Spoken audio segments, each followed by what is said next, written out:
ଯୌନ ରୋଗ କ'ଣ? एसटीडी अर्थ ଯୌନ संचारित रोग।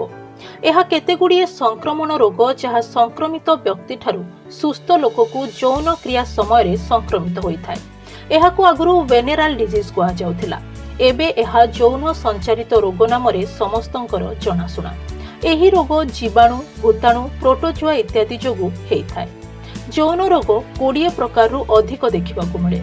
एहिपरि केतेगुड़िए रोग है gonorrhea, lymphogranuloma venereum, syphilis, vaginitis, chancroid, कुंडिया, हर्पिस, पेडिक्युलोसिस, क्लामाइडिया, एड्स। संक्रमित नमस्कार। सहवास कर मोर प्रोब्लेम होतिला मु बहुत जल्दी थकी पड़ती। डॉक्टर का परामर्श नहीं स्ट्रॉन्ग स्टिक मु व्यवहार करी और संपूर्ण सुस्थ अच्छी। किंतु मु बहुत मो परिवार मो स्त्री बहुत खुशी मो ऊपर। एटा को पार्टी खोलिकी जीभ ऊपर रखिए 10 सेकेंड रे मिले जीव आपको कौन सी क्षीर गरम पानी आवश्यक नहीं। मो परिवार में बहुत खुशी अच्छे मेडिसिन व्यवहार कर प्रति 100 जन जांच व्यक्ति मध्यरु ग्राम्य पुरुष VDRL 3.6, TPHA+V 4.2, ग्राम्य महिला VDRL 2.8, TPHA+V 3.3, पेशागत रक्तदाता VDRL 15, TPHA+V 16, विपदपूर्ण गोष्ठी VDRL 0, TPHA+V 28, पुरुष बा स्त्री बेश्या VDRL 0, TPHA+V 63, सहर पुरुष VDRL 0.8, TPHA+V 7.3। एही समस्या सठिक निर्धारण पाई सेपरि किछि तथ्य नाही। एहा मलेरिया भली साधारण अटे। वर्षकु 250 नियुत नुआ केस पृथ्वी रे देखा जाए। भारत रे 40 नियुत लोक एही रोगरे आक्रांत। सहर और ग्राम रे एहार व्यापकता 10% और 7% अटे। किपरि संक्रमित होइथाय? जणे यौन रोगरे संक्रमित व्यक्ति सहित यौन संपर्क रखिबा द्वारा यह सुस्थ लोक को संक्रमण करिथाय। एही यौन संपर्क मौखिक, मलद्वार और योनि संपर्क रे होई पारे। स्त्री जनांग, पुरुष जनांग, मलद्वार और पाटी यौन रोग जीवाणु मानक पई बेस फलप्रद स्थान अटे। यौन रोग कबलरू केही सुरक्षित नुहे, किंतु यह बेसी मात्रा रे बेश्या, समलिंगी, ड्राइवर इत्यादि देखा मिले। यह रोग मुख्यतः 20 ରୁ 40 वर्ष बयस मध्य होता है, किंतु एबे कम बयसर पिलामानंकठारे एही रोग अधिक देखा जाउछि। संक्रमित व्यक्ति सहित यौन संपर्क रखिबा द्वारा यह शैलस्लिक, झिल्ली और जनांग दे सुस्थ लोकंकु संक्रमित होइथाय। किछि दिन परे एही रोगर लक्षण जଣା पड़िथाय। किछि दिन परे एहा रोग यथा एड्स और सिफिलिस संक्रमित छुंची रक्त संचारण और पिला जन्म समय बा गर्भ समय माँ ठारू पिला को होता है। लक्षण जीवाणु संक्रमण किछि दिन परे रोगर लक्षण और चिन्ह जଣା पड़िथाय। एपरिकी एही लक्षण केतेक रोगरे बहुत डेरी रे जଣା पड़िथाय। साधारण लक्षण हैला पुरुष और महिला परिस्रा करिबा समय पोड़ा जला, अधिक थर परिस्रा लागिबा, जनांगरे घा, जंत्रणा बा बिना जंत्रणारे कोलगात ग्रंथि फुलिबा, जनांग जगह कुंडाई हेबा बा पोड़ा जला हेबा, जनांगरे आबु, पाटिरे घा, मुंड बिंधा, मांदा लागिबा, बांती, ज्वर इत्यादि।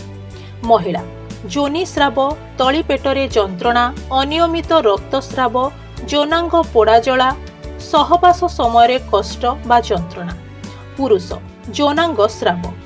मने रखिबा उचित केतेक महिला क्षेत्र में यौन रोगर लक्षण मोटे जना पड़ी न थाए, तेणु सेमाने न जानी एही रोग अन्य को बांटिबारे साहाय्य करिथांती। जनकु देखि से यौन रोगरे आक्रांत कि नुहे जानि हेबो नाही। एपरिकी जणे एक समय विभिन्न यौन रोगरे आक्रांत होई पारे। जणे व्यक्ति जनक सहित यौन संपर्क रखिले रोगरे पड़ी पारे जदि सेही व्यक्तिर आगरु यौन रोग थाए। एणु लक्षण जानिबा संगे संगे तुरंत डाक्तर बा स्वास्थ्यकर्मी सहित परामर्श करने आवश्यक। केतेक यौन रोग यथा सिफिलिस लक्षण बिना चिकित्सा माध्यम देखा जाए नहीं, किंतु यह बहुत मारात्मक। जीवाणु अधिक होई शरीरर अन्यान्य अंग को व्यापी जाती। जहा हृदरोग और पक्षाघात भली रोग सृष्टि करिथाय। जदि जने गर्भवती महिलार सिफिलिस थाए तेबे सेही रोगर जीवाणु गर्भास्थ भूताणु मध्य संक्रमित होइथाय, जहा गर्भपात, मृत पिला जन्म और सअल पिला मृत्युर कारण होइथाय।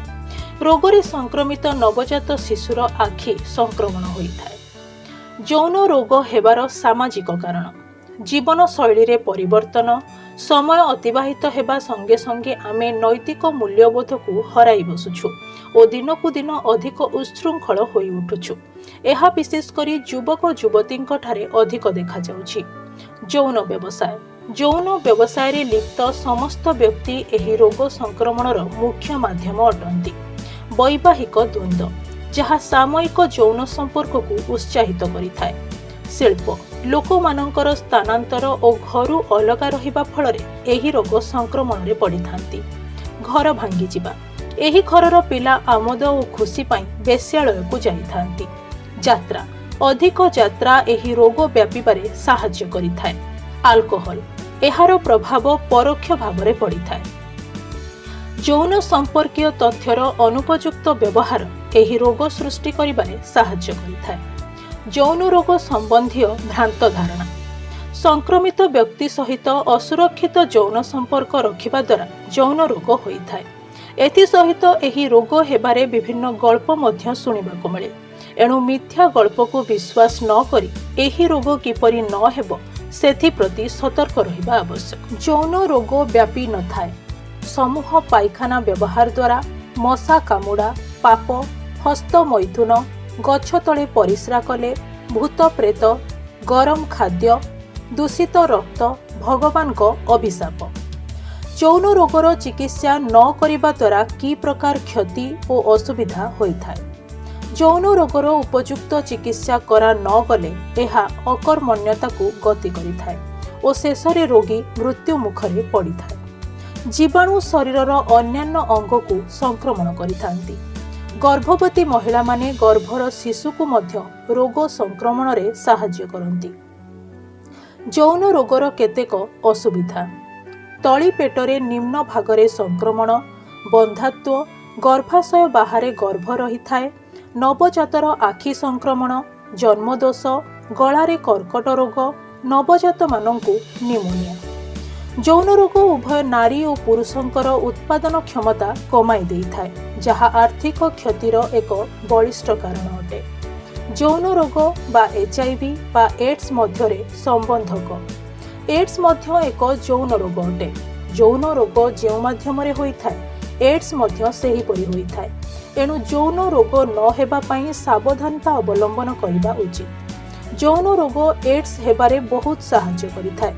शैलस्मिक झिल्ली बा धला स्राव माध्यम रे HIV शरीर रे प्रवेश करिथाय। अधिकांश अध्ययन रे एहा प्रमाणित जे HIV रे आक्रांत व्यक्ति को यौन रोग होइथिले सहजरे भल हुए नाही। सूचना एड्स भल हेबा पई आजि जाय कोनोसी औषध बाहरी नाही। यौन रोगर प्रतिषेधक और सरल चिकित्सा HIV संक्रमण को रोकी पारिबो। यौन रोग को ठीक समय रे चिकित्सा। यौन रोग मुख्यतः सरकारी डाक्तरखाना और यौन संचारित रोग क्लिनिक रे चिन्हट करा जाई पारे। एही परीक्षा सस्ता और सहज अटे। केतेक परीक्षा रक्त परीक्षा यथा VDRL और TPHA सिफिलिस पई, अणुवीक्षण यंत्र साहाय्य यौनांग स्राव पूज इत्यादि। मूत्र परीक्षा जो व्यक्ति ठारू रोगर लक्षण देखिबाकु मिले बा जहार यौन रोगरे आक्रांत व्यक्ति सहित संपर्क अछि बा आगंतुक सहित यौन संपर्क अछि तेबे डाक्तरक सहित परामर्श करिबा उचित। प्रत्येक गर्भवती महिला यौन रोगर जांच कराई नेबा उचित। एही रोगर चिकित्सा पई डाक्तरखाना रे रहिबा आवश्यक नाही। घरे रही मध्य एही रोग को चिकित्सा करा जाई परिबो। यौन रोग थिबार जानिले कोन करिवे? सरल और उपयुक्त चिकित्सा द्वारा यौन रोग को भल करा जाई परिबो। जणे एही रोग लुचाइबा उचित नुहे, कारण डेरी रे चिकित्सा कले अधिक खर्च होइथाय और रोग भल हेबा पई बहुत दिन लागिथाय। एहा अन्य रोग भली एहा द्वारा जणे निजकु लज्जा बा दोषी भाबिबा उचित नुहे। तुरंत डाक्तर परामर्श करिबा उचित। मने रखंतु आपणकर रोगरु भल हेबार अधिक अछि। एबे आपण उभय संपूर्ण सुस्थ और यौन रोगरू मुक्त। डाक्तर छड़ा अन्य कहार परामर्श विपदपूर्ण होई पारे। निजे डाक्तर परामर्श न ने औषध खाइबा विपदपूर्ण अटे। रोगर लक्षण भल होई गले मध्य औषध पूरा मात्रा रे खाइबा उचित। रोगरू संपूर्ण भल न हेबा जाय सहवास करिबा उचित नुहे। जदि सहवास करंती तेबे पूर्ण सावधानता सहकारे निरोध व्यवहार करंतु। एहा द्वारा यौन रोग संक्रमित हेब नाही। रोगी डाक्तर बा स्वास्थ्य कर्मी को निज यौन साथी नाम कहिबा उचित, जहा द्वारा साथीर मध्य शरीर जांच करा जाई पारिबो। एहा द्वारा से रोग अन्य को संक्रमण करि पारिबो नाही। जदि पुनर्बार लक्षण प्रकाश पाए तेबे डाक्तरंक सह परामर्श करंतु। नियमित चिकित्सा द्वारा रोग मुक्त होई पारिबे, किंतु असुरक्षित यौन संपर्क द्वारा रोग पुणी होई पारे। जणे युवक बा युवती रोगरू भल होई गला परे वैवाहिक जीवन यापन करि पारिबे। किपरि यौन संचारित रोगरू रक्षा पाई पारिबे? जदि आपण अविवाहित यौन मिलन ठारू दूरे रुहंतु। जदि आपणकर यौन मिलन निहाती दरकार तेबे आवश्यक प्रतिषेधक व्यवस्था अपनाई यौन क्रिया करंतु। प्रत्येक थर निरोध व्यवहार करंतु। एहा द्वारा यौन रोगर विपद ह्रास पाई थाए। जदि आपण विवाहित निज स्त्री सहित यौन संपर्क रखंतु। अन्य सहित संपर्क रखिबा द्वारा यौन रोगर विपद वृद्धि पाई थाए। निरोध यौन रोगर उचित मुकाबिला करिथाए। यह डाक्तरखाना रे मागणा रे मिली थाए और अल्प मूल्य रे पान दुकान और औषध दुकान रे मिली थाए। निरोध कौन एवं व्यवहार? अधिकांश लोक निरोध विषय रे जानते नहीं। निरोध व्यवहार करिबा द्वारा यौन सुख ठीक मिली थाए और एथि सहित यौन कर्म रे लिप्त व्यक्ति यौन रोगर शिकार होई न थांती। निरोध किपरि व्यवहार करिवे? पैकेट रो निरोध काढंतु। यौनांग सीधा न हेबा पर्यंत निरोध लगांतु नाही। निरोध रो अग्रभागरु पवन बाहर करी एहाकु आस्ते आस्ते यौनांग रे प्रवेश करांतु। एहाकु यौनांग रो मूल पर्यंत नै नियंतु। निरोध रो अग्रभाग बीर्ज धारण पई छाडी दियंतु। बीर्ज स्खलन परे जेतेबेले आपणक यौनांग पूर्व अवस्था को फेरी आसे धीरे धीरे निरोध को बाहर करी दियंतु। निरोध अग्रभाग रे गंठी पकाई फोपाडी दियंतु। निरोध व्यवहार कौन करिबा और न करिबा उचित? करिबा। प्रत्येक थर यौन क्रिया समय निरोध व्यवहार करंतु और ठीक भाबरे व्यवहार करंतु। गोटिए निरोध पुनर्बार व्यवहार करंतु नाही। निरोध व्यवहार करिबा पूर्वरु अभ्यास करि नियंतु। आपण जहा सहित यौन संपर्क रखंतु निरोध व्यवहार करंतु। एपरिकी निज स्त्री सहित यौन संपर्क रखिले भी, किंतु आपण जदि निश्चिंत जे आपणक स्त्री यौन रोगरे आक्रांत नुहे तेबे आपण निरोध व्यवहार न करि पारंती। निरोध केवल यौन रोगरू मुक्ति देई न थाए, ताहा सहित गर्भधारण को मध्य रोकी थाए। मने रखंतु, अन्यान्य गर्भ निरोधक उपाय यौन रोगर उचित मुकाबला करिथाए। न करिबा। निरोध व्यवहार द्वारा लज्जा अनुभव करंतु नहीं। पैंट रो ऊपर पॉकेट रे निरोध बेसी समय रखंतु नहीं। गोटिए निरोध ठारे व्यवहार करंतु। निरोध व्यवहार समय सीमा गड़ी जाइथिले व्यवहार करंतु नहीं। निरोध सहित अन्यान्य तैल मध्य व्यवहार करंतु।